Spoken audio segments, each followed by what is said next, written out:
Hey everybody, welcome to the first ever episode of the Nothing But Love Roundtable Talks. We're so excited to have you here. Today, we're excited to talk about revolutionary love and growing up revolutionary. We have our special guests, Dylan and Tre'Shawn, sharing some really interesting insights about how they came to revolutionary love and revolutionary work. This interview ended up being so amazing that we had to divide it into two parts. So this is episode 1, part 1. But if you like this episode, we hope you join us for part 2 of episode 1. And if you like all of these interviews, please click the like button below and join our Nothing But Love Talks. Thank you so much for joining us. We're so happy that you could be here with us, and we hope you have a blessed day. Namaste. Welcome to our Nothing But Love Roundtable Talks. I am sitting here with Dylan, Bruton, my son, and Tre'Shawn, our friend, and I'm going to introduce them a little more properly in a second. My name is Heather Bruton, and I felt called to do these roundtable talks because I wanted to use my platform to bring some awareness and to bring some unheard voices to the table and to be seen and heard. For me, love is often described as an intense feeling someone might have that is deeply romantic or sexual, but I see it more as a choice to prioritize another's well-being or happiness. And with that, the idea also came about with a man, Pastor Fowler, who was a great impact on my life and my family because he was a man who operated from a position of love and compassion and peace and revolutionary love. So with that, I would like to introduce Dylan is my revolutionary son who is a junior at Clark Atlanta University, and he is pursuing a bachelor's in mass media arts. And then I would also like to introduce Tre'Shawn Terry, who is a student, a brother, an educator who is also pursuing a bachelor's in elementary education.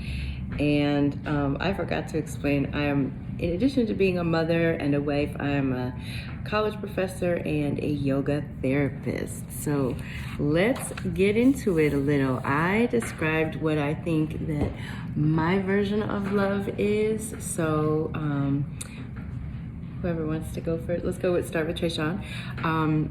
I describe my version of love, my idea of love, as a conscious choice. And especially what's going on in the world today, I feel like there are a lot of unconscious choices going on. And so what do you think? What is your idea about love? I think when I think about love, I think of it as like a continuous practice. I think at the foundation of it, it's just to see others for who they are, like unconditional love. I think that's not something that I've learned to practice yet, truly learn to practice. But I believe that the idea of practicing love is something that is like an active practice. Just like any kind of active practice, it requires repetition, it requires grace, and it requires, amongst other things, it requires patience. Yeah. So, So, and then I think about when Cornel West says justice is what love looks like in public, or public love is what justice looks like in public. Love is what justice is. Yeah. So, and just being simply first with ourselves and then with others, and then how do we practice that? And that brings me back to Mother Teresa, who also said, we can't all do great things, but we can do small things with great love.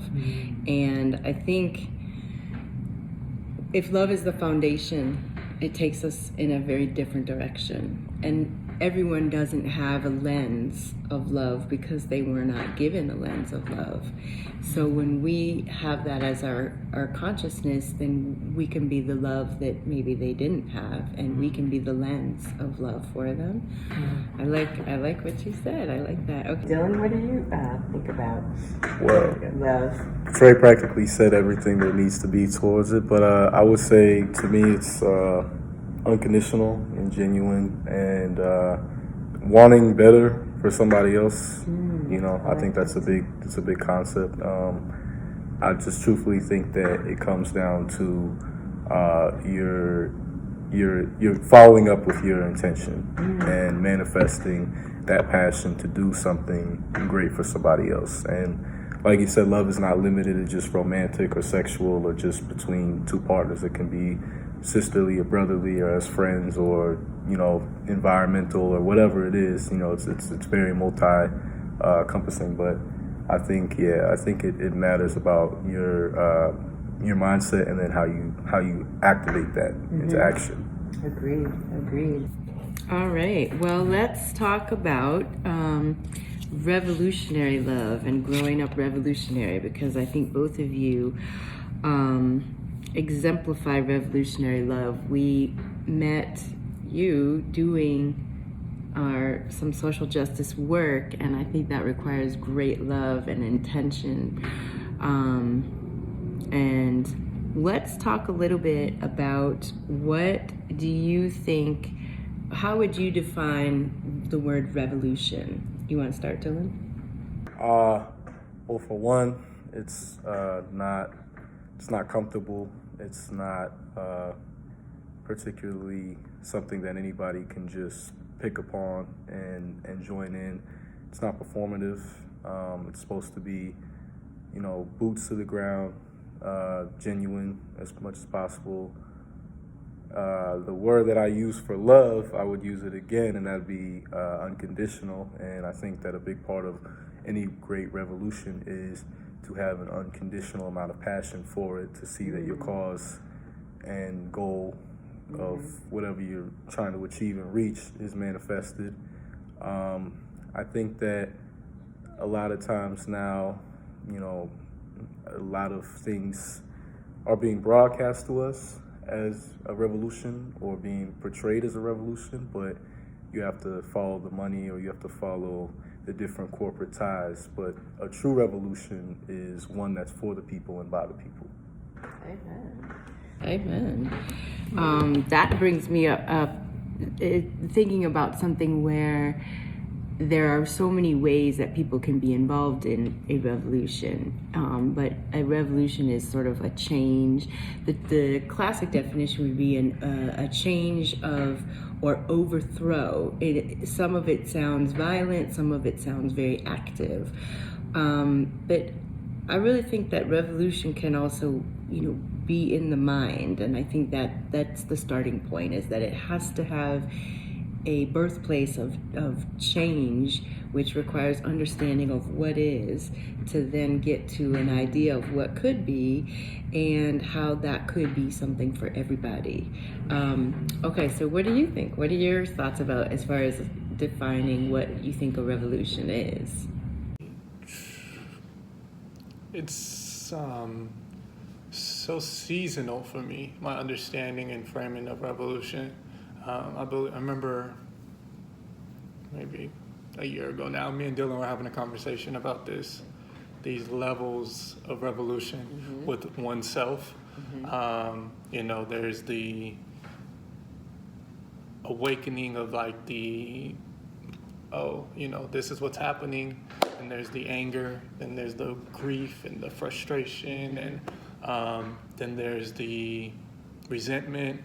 And there's all these different stages. So you're going through levels of opening or awakening. Yeah, it's really like seasons, really.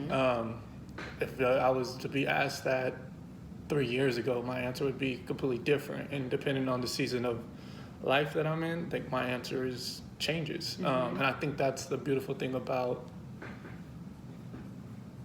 some of those that have practiced our greatest understandings of revolution is just being fluid, you know. Revolution courageous enough to, like you said, to let go of what you once thought was, being vulnerable enough to say like, oh, that was one way of knowing, but there's more ways of knowing. Right. And so like when I look at revolution, yeah, it's such an interesting concept. I think it's like same thing as kind of like transcendentalism, and just this concept of like what was, being a student of what was, what is, and being courageous enough to imagine what can be, like you were saying. Yeah, that's my understanding of it right now. Cool. Okay. So if we were going to talk, because I think there is a lot of stuff going on right now, and there's a lot of change in the country. There are a lot of minds being woken up. There are a lot of people reading things they never read before.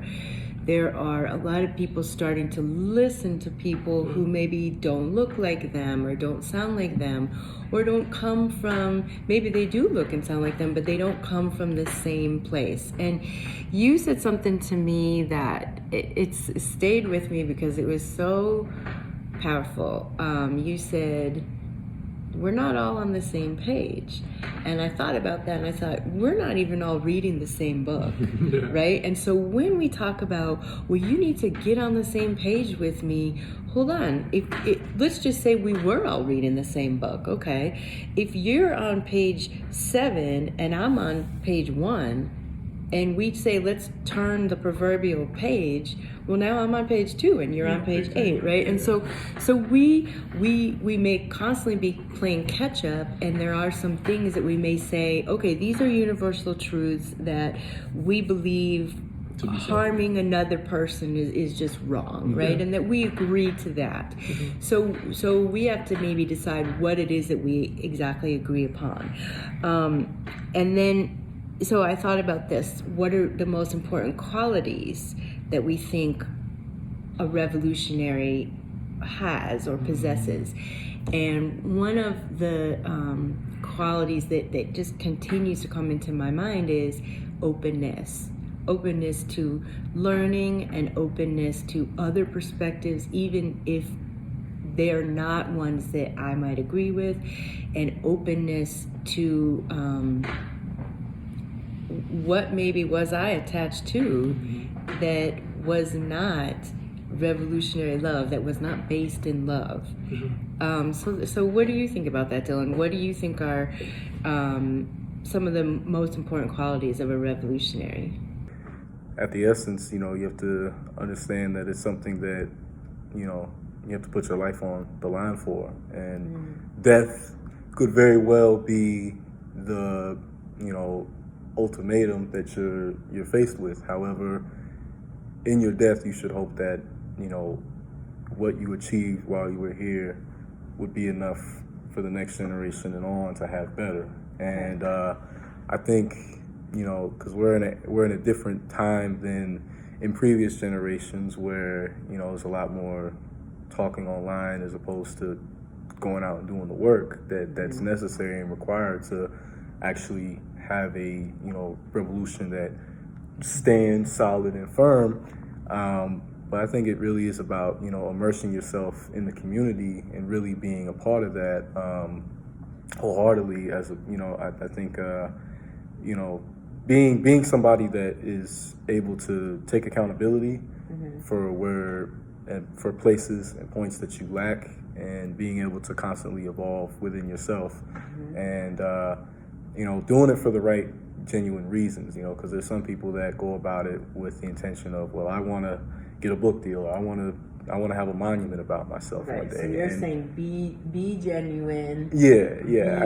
Actually be about the cause and be for the people. And I also think, a revolution is not meant to be about how you can adhere or comply to the opposition.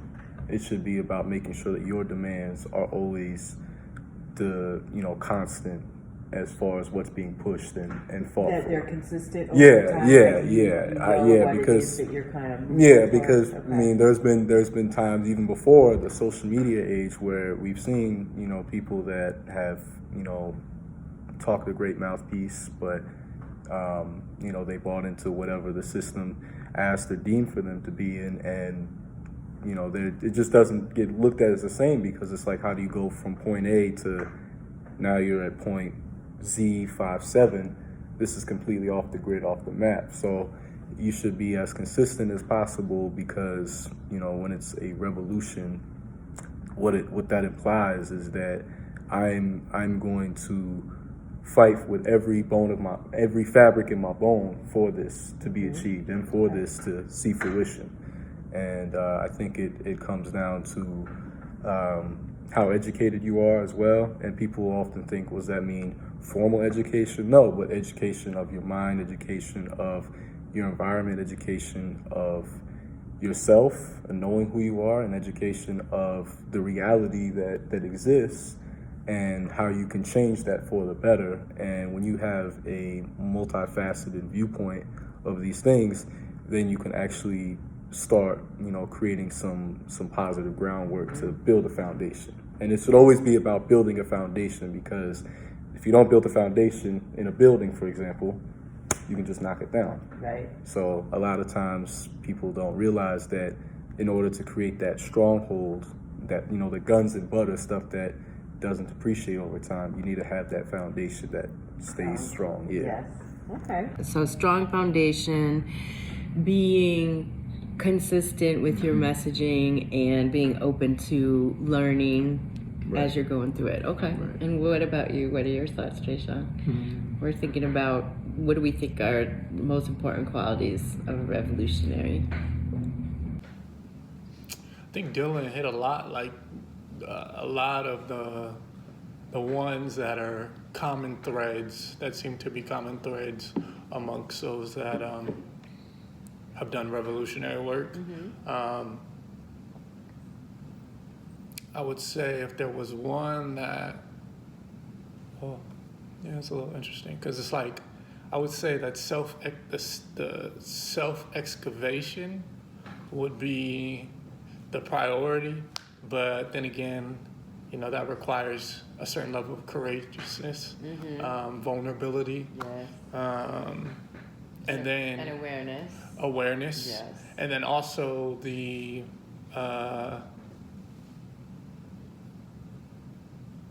fortitude to explore that, and to be consistent in that exploration.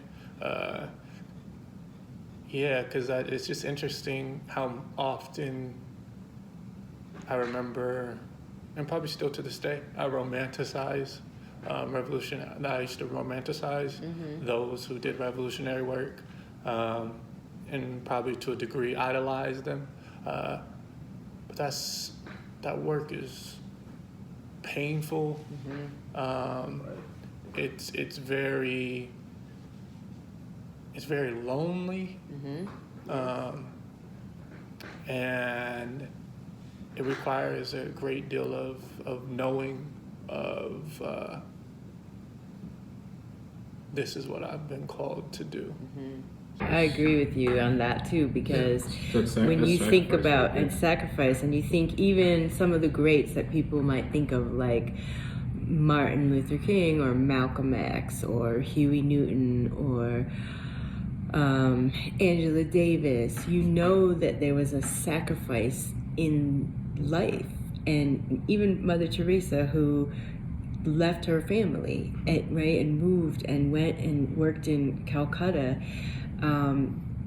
There was a fortitude there, but there was also a courageousness of leaving the people that they know and love, and maybe knowing that they will not live to see their children grow up.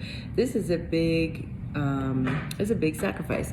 I think there's other revolutionaries like Ta-Nehisi Coates, who writes books that really open people's minds and really, just is so brave in putting pen to paper in that way, but also really giving people an opportunity to take that information in a way that they can, and not take it all at once, you know. And so for some people, I think they need some time to take that all in.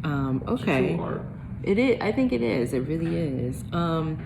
So since I have labeled both of you revolutionary, how do you feel like you grew up revolutionary? Like, how do you feel like you kind of came to this this mindset of being open to learning and wanting to change? Because really behind revolution is to change the world, right? To change the situation that people are in. I think a lot about the French Revolution, right? They were not going to be playing around. They were, no thank you, we do not want to eat cake. We want real food, right? And we want a real government, and we want it for the people. We want it by the people. And we'll behead you, which, you know, I'm not saying I advocate for that, but that was a very serious, they were very committed to that. That was, like you were saying, both of you, they had really clear, distinct sort of demands, and this is what we will only accept moving forward. But what, like, how do you feel like you grew up revolutionary? I kind of have an idea anyway how Dylan did, but I mean, I would say, you know, given that I was going to schools that were not at all with the intention of amplifying my psyche as a young black male, the fact that you constantly had me read literature and learn history about Africa, or about great African Americans and other people in the diaspora, that, you know, you always were telling me, well, you're not going to learn this. You're not going to learn this in school, so it's important that you take heed to learning about this, because this is very pertinent information. Being taught how to critically think, I think that is just a factor alone that in life will help separate you from the rest of the pack of people, because the educational system that we have does not teach the average student how to think critically and think logically and think with reason and think with actual, you know, facts. And, you know, you always, being in a semi-religious background as well, you know, you always told me to discern my own information from what I've learned and picked up, because, you know, at the end of the day, the Bible is man-made text, but to follow the principles and the blueprint from, as far as the perspective of walking an honorable and righteous life. And that was something that you made sure that I held true to my core and my morals and beliefs, because, you know, you're always saying that, you know, at the end of the day, Jesus was for the people, and, you know, he took a stand against the system, and he died for them. He was a revolutionary, yeah, and he died for the people, yeah. So, but that's not how a lot of times a lot of churches or a lot of schools that incorporate a religious curriculum teach Jesus or teach the Bible. They very much try to force you to look at it very secularly. And I would say spirituality as well. Even though we were, you know, in a Christian background, you did have me learn about other religions, which gave me a better understanding for the world, but also different practices and stuff like that people lived and held on to. But then it also allowed me to find different things about different religions that identify with what I believe in and what I hold true to me. So, you know, and a lot of times when people are a certain religion, they're very grounded in that dogma and don't kind of spread their wings to anything else. So I would say, yeah, there was just a lot of things from a educational and mind perspective that you made sure that I was being made privy to. And given the environment I was in, you know, there was every sort of kind of mechanization to prevent that, to make sure that I was going to be just like everybody else, or just, you know, just another surface level, vacuous thinker in person, but a lot of people I knew growing up fell victim to the various mental traps that exist in an environment like this or environments like this across America. And I look at them now and I have a lot of pity more so. I mean, people be like, oh, is that resentment? No, I have pity because they don't know any better. Or compassion and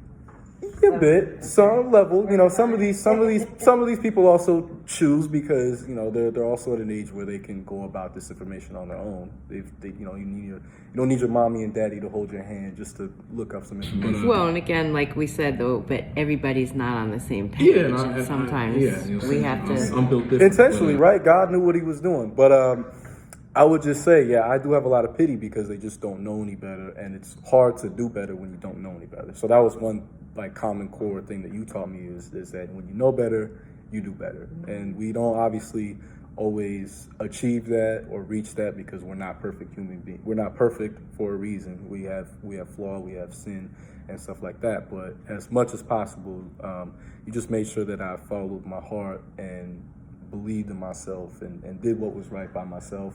Did right by myself as far as internally and by others. Like that, yeah. but that you knew your heart. Yeah, that yeah. your a lot of your values may have been initially instilled by me, but that giving you information from a lot of different sources, I think, can help you then figure out and say, oh, this is important to me, Right. or that doesn't feel right for me. And that lays a foundation down because You can look at everything else and determine what best fits me, what actually addresses something that I either can improve upon or I need to stop or I can just continue to elevate. You know what I'm saying?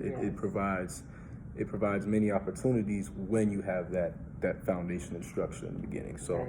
I'm very fortunate that I was able to grow up in that because unfortunately there's a lot of children out there and a lot of people that don't have that experience. Right, and that's great. And I think also you've been going to rallies and workshops and in the carrier to the stroller to the to the hand, and I think that for you and your sisters, it's kind of second nature.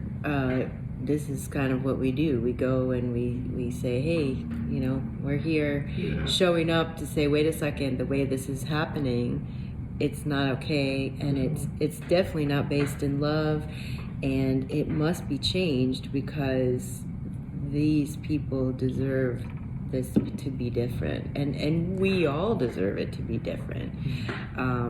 I think sometimes people feel really separated from revolution in a way because one, either like you said, they don't have exposure to different ideas, or they don't feel free to be liberated from the ideas that they were exposed to, and also they sometimes just don't feel connected to it in any way. And like when people say, how did you get like this? I've had people ask me that a number of ways and times. I think that my father was sort of revolutionary in that he was kind of conservative, but he was very liberal in his in certain ways. And then I read so many things because I lived in a small town and I wanted to get out. And I watched Sesame Street and I thought, I want to live there.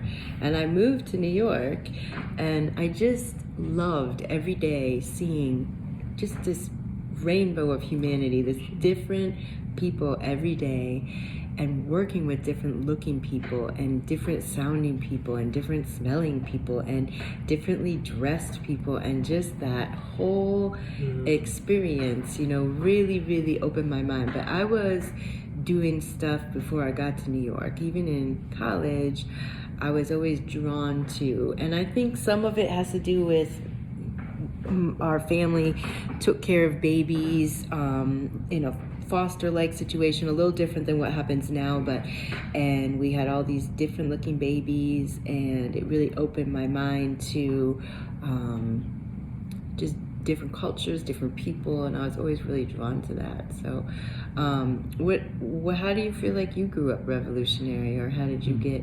in the position to be revolutionary? It's an interesting question.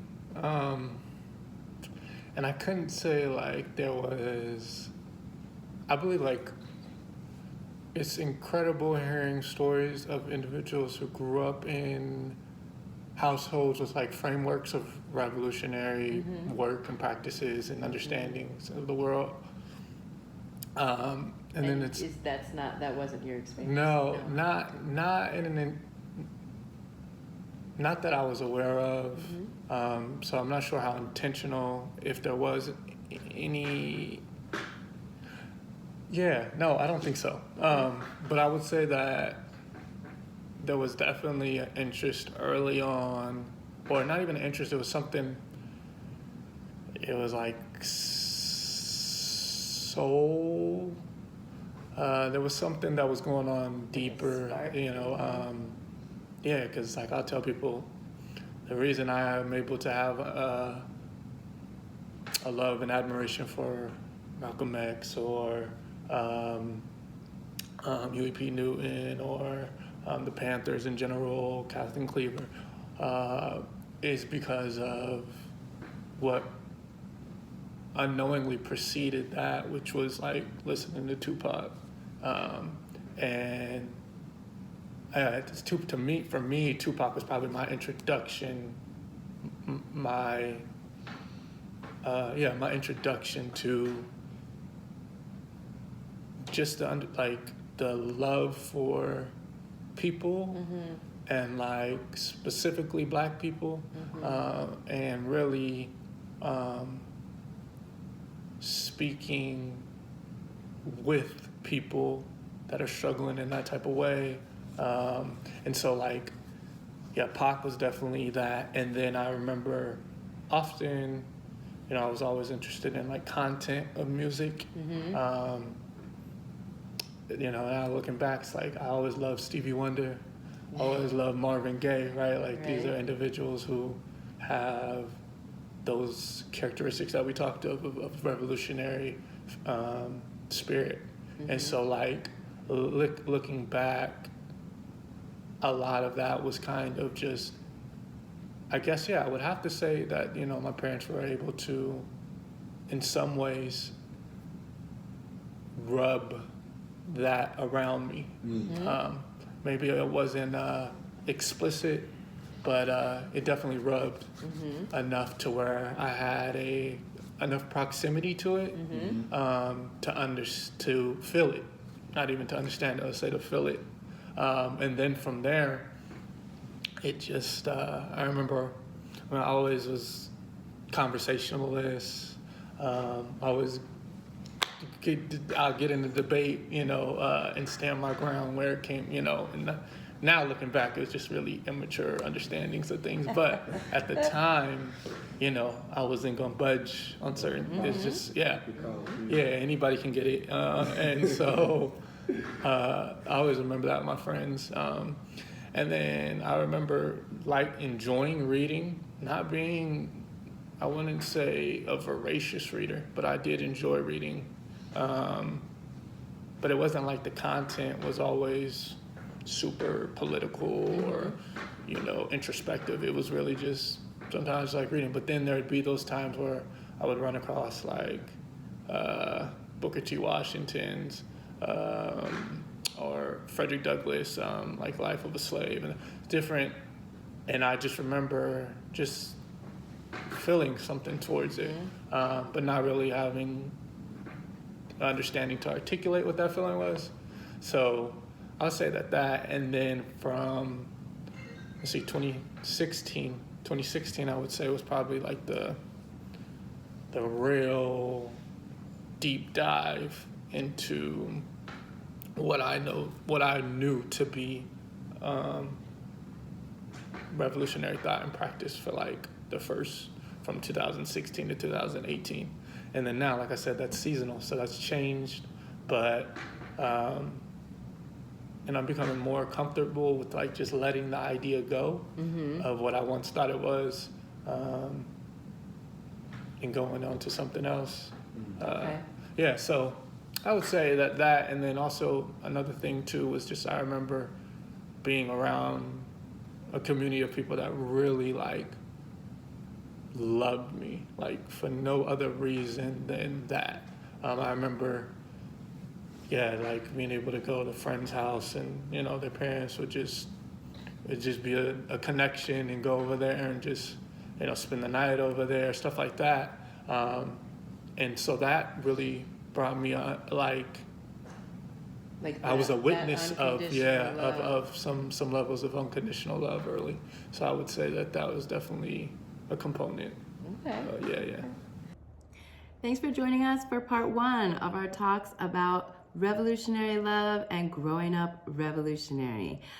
We learned and discovered so many interesting things today. We're so grateful to have had Dylan and Tre'Shawn talk with us, and we unfortunately ran out of time. So if you'd like to see the rest of the interview, please join us for part 2 of episode 1 coming up next. And if you like this video, please click the like button below and subscribe to our Nothing But Love channel. Thank you so much for joining us today. Have a blessed day. Namaste.